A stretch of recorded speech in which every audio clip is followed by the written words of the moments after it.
میں حیران ہوتا ہوں، یہ قرآن مجید کے اندر آیا، ایک آیت ہے اسی پارے میں،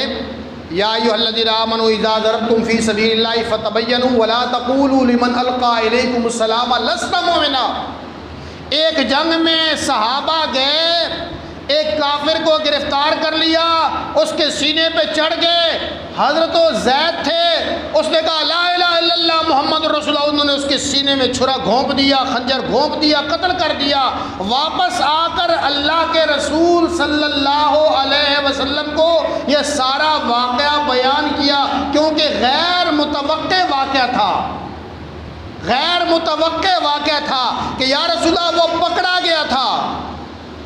یا رسول اللہ ہماری گرفت میں آ گیا تھا،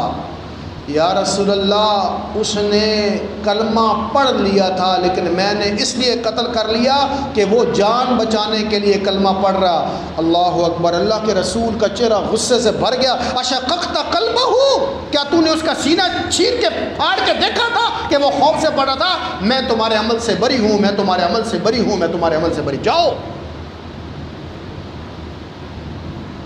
حضرت زید کہتے ہیں کہ اللہ کی قسم میں چاہتا تھا کہ اس سے پہلے میں مسلمان نہ ہوتا، آج میں اسلام قبول کرتا کہ مجھ سے اتنا بڑا گناہ سرزد ہو گیا۔ ایک کافر شخص جس نے حالت جنگ کے اندر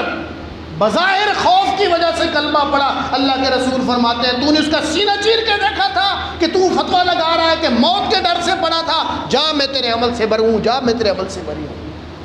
کہ جو